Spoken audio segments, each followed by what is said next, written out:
This is my former life. I don't think a lot of people know this about you. I've been describing it as my field of dreams moment, where I'm like, I have this nagging voice in my head where it's like, just do it. And were there really cameras everywhere? Everywhere. This is on tape, by the way. Tape. I'm in for it. You want me to cut that part out? Maybe. At any moment, you could be giving birth. Yes. Which, by the way, would make great TV. Do you want to just head to the hospital now? I mean, if we're going to drive around. That's why I picked one of the fastest cars. In case your water breaks, I can get you there really fast. How are you at dodging cars on the highway? Does this drive well on the shoulder of the road? This maneuvers really well. Okay, I mean, good, come on. good. Italians made the car. Italians do it better. Yeah. At least that's what we say. Well, that's why I said yes to this, because I figured we can at least run to the doctor's office. Do you know if you're having a boy or a girl? No, we don't find out. We're hospital surprise people. Or at least I am, and Mark's gone along with it. So I love that because it's sort of like the one final surprise you get in life, right? Yeah. Well, and what I just go, so everybody has, the first, and maybe you don't find out for the first, because who cares? If you're planning on having multiple, then, hey, boy or girl, whatever. And then after I have that first, I'm like, oh my gosh, gender doesn't even describe the little character that you get. I have 2 girls now, and you've seen them, but to live with them, it's I have my angel, and I have my just little devil, and she's hilarious, and it's they could not be any more opposite. So I have no idea what character I'm gonna get, and I don't care if it's a boy or a girl. It's just I have no idea what personality this little thing will end up with. Before you know it, they'll be 16 and driving, so you right. can tell this little person that their very first ride was in a Maserati. Yeah, that's true. I'm saying right now, I think it's gonna be a boy. Okay. Even though statistically a girl. Yeah. Right? Because right. we had 2 girls now. Yeah. I'm going with a boy. Okay. I don't know why. It just came to me all of a sudden. All right. We'll see if you're right. I got a 50-50 chance. Maybe during this drive, we will see if you're right. Right. What hospital are we going to, by the way? Or just the closest one? Closest. Just closest, depending on the contractions. Your schedule is insane. What time do you have to get up in the morning? So I get up 1:30. And that's sleeping the latest possible minute I can possibly sleep, because my husband works crazy hours. Mark, he works crazy hours. So he gets home as soon as he possibly can, and we do the exchange of kids, and I get to bed as soon as I possibly can, which is hopefully 8 o'clock. So I sleep, as late as I can and get in about 2:30 into work. And we write and prepare the show, and it's a rush. I mean, I'm even rushing at that point. I don't think a lot of people know this about you. You and I first met when I was a young... I might have been an intern. I think it was an intern in television. You were a teenager. Yes. And you were on an MTV reality show. Yes. This is true. This is 100% true. It was Y2K. It was Y2K, which is a phrase. Those are... I have not said Y2K, and I can't remember why. Half of the people watching this probably weren't alive during Y2K. They're like, what are you talking about right now? That was basically when we all thought the world was going to come to an end. We thought at least computers were going to come to an end. Wasn't that the big, Yes, everything's going to crash. Yes, everything's going to crash. Yes. But yes, so I did an MTV reality show, which I didn't even know I was signing up for. So I don't even know if you remember... I mean, because this is going way back. It's way, way back. I came to interview you at the home you grew up in on the west side of Cleveland. Yeah, probably. Yeah. Yeah, which I don't know if your parents still even have that home. Oh, yeah. That's where they still live. Okay, so your childhood home, I come to interview you at. So how did the whole MTV reality series, and it was a one-time thing. What did they, it was like a bunker show or something. What do they call it? So it was the Bunker Project. Okay. And the reason why I haven't really talked about this is because, I was so young when I started my career in Cleveland. I was like, I cannot let anybody know that I was on MTV because I'm the baby, and here are these people who've been working in Cleveland for 30 years, and I can't be like that ditzy girl that was on MTV. But it all kind of happened by accident. My friend got dumped. Doesn't every good story start with a breakup, right? Of course. So she had a breakup. I won't say dumped. That's not nice. She had a breakup, and she was in that mode of okay, you know, I'm going to get back at this guy. I'm going to show him what he's missing out on. And she has this gorgeous voice. She's a singer. And she wanted to go on auditions. And, of course, being a friend, I'm like, hey, you want to go on audition? I will go with you to auditions. Yeah. You know, I'll stand with you in lines. And we were in New York City. So, you know, I went. There's this long line outside MTV Studios. We have no idea why we were lining up. Like, there was no description. It just said open casting call. And so I was actually, like, taking a nap. And she's like, come on, let's go. And I'm like, I will go with you. That's fine. So we're standing line. I have no idea what this is about. And finally, they hand out a flyer of, like, okay, during New Year's Eve, the switch from 1999 to 2000, we are putting 6 people in a bunker. Like, if the world is destroyed, you 6 will survive and repopulate the earth.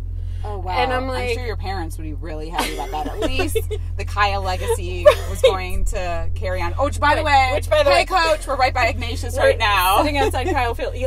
Needless to say, they still don't bring it up. We still don't talk about the MTV thing.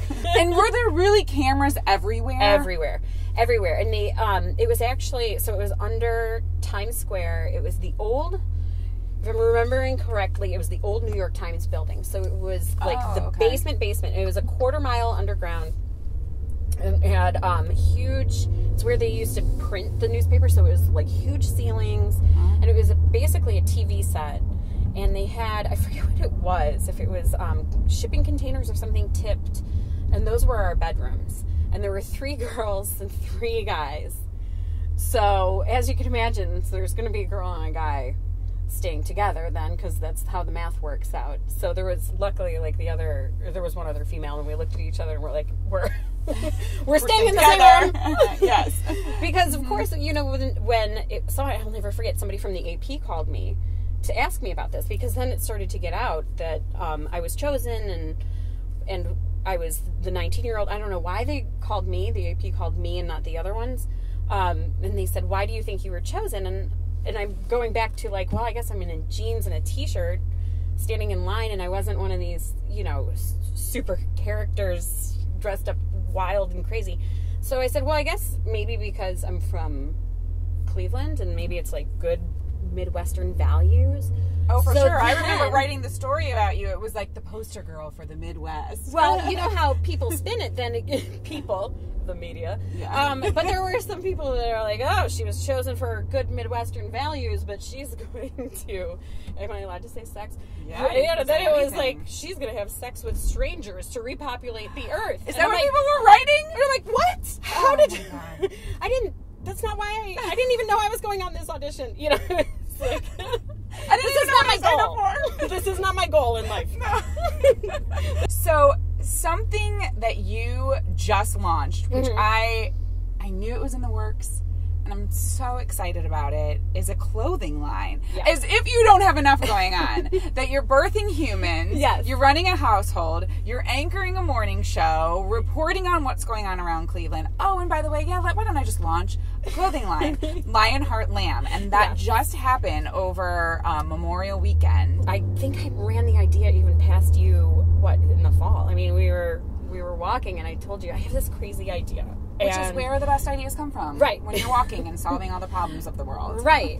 So it's hard to explain. There wasn't like one moment that was like, and it's not one idea that has led to it. It was sort of a combination of things that were happening in my life and raising children, and so it was sort of, I've been describing it as my field of dreams moment, where I'm like, I have this nagging voice in my head where it's like, just do it. Scarlett's now 4, but at the time she was 3.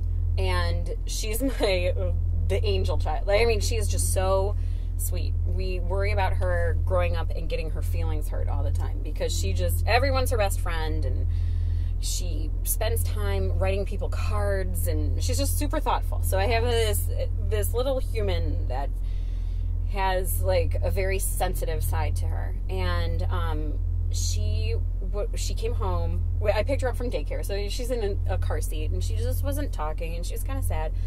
And I said, "What's wrong? Was school okay?" She said, "Yeah, but my, so and so said I couldn't play with them, and they're not my best friend anymore." And it's just like, my heart just broke. It's like, oh my gosh, what? You're 3. How are we having mean girl moments already? So I didn't even know how to handle that and explain it to her. At the same time, you know, she's afraid to jump into the water and put her head underwater, and I have her in swimming lessons, and that's getting frustrating. So I started to tell her that her clothes, like shoes, had powers. So I would say, well, this is your brave, and it would, at the time I was like, this is your brave bathing suit. So you're going to be able to jump in the pool, and it's going to keep you safe. You're going to be able to put your head underwater, and, you know, this will give you powers to be brave. And she did it. She just hook, line, and sinker. She's a toddler. She doesn't get it. Like, she's like, oh, okay. And so she did it with some tears. And then, you know, friendship dresses and kindness shirts, and this is how you talk to your friends. And, you know, when you wear this, you know, you're going to be able to go ask a friend to play. Because her teachers were telling me she was a little shy to go ask her friends to play. I mean, confidence is a hard thing as an adult anyway. So that was that aspect, and I'm starting to think, like, gosh, could we make this a thing? You know, a line of clothing that somehow teaches kids.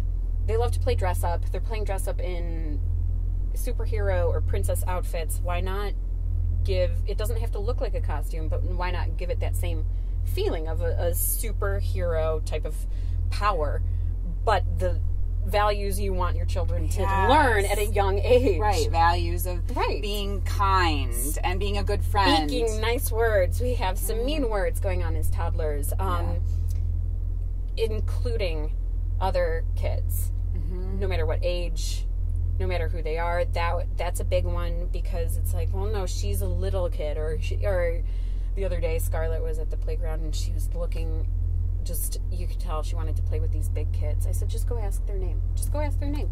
And it's like instilling that confidence that these are social skills that we all need to learn at a young age is better, you know, and like we said, some adults need to learn it too. So then I was also getting the, you know, hey, what do you want to be when you grow up? And she will tell you, I want to be a race car driver. Okay.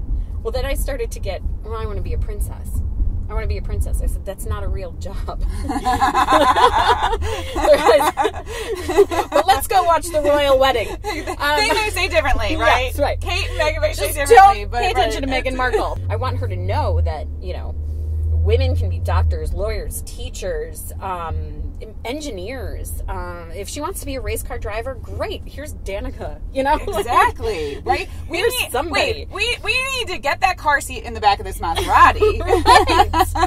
The clothing line also has women in history. We're starting out with we have Amelia on a T-shirt and Billie Holiday on a T-shirt. So, and your mom did the artwork. Yes, so she did the artwork, which is so cool. Yeah, it's a family labor of love. Yeah, well, she's an artist. She teaches art at Ignatius. I think more than anything, I also I also write about work-life balance. And I did this interview where the guy who is a time management consultant, he said it's not about not having enough time. Everybody has the same amount of time in a day. It's about habit management. And so really, you know, I have the choice every day of watching reality TV, taking a nap, and I do take naps because of my schedule. I have the choice of, you know, I try to stay healthy, working out, you know, all the things that you want to do.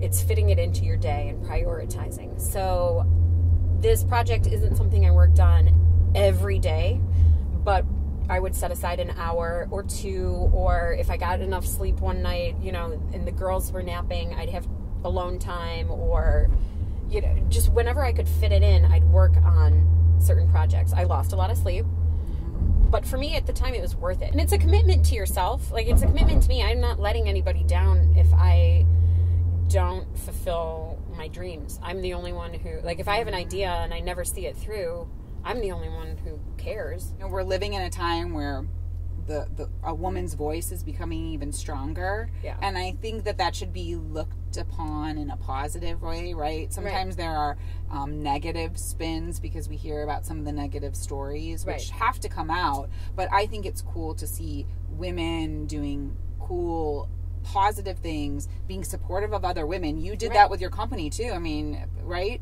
Yeah, it's all female, and I didn't hire sweatshops in a third world country. The manufacturer is here in Beechwood, all females.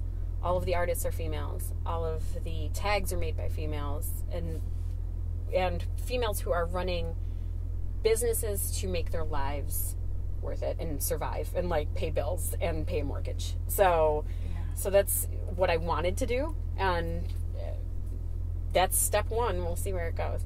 See all this talk about females. Maybe I want to change my mind. Maybe it is going to be a girl. Well, I'll be able to clothe it then. Thank goodness. You won't be naked.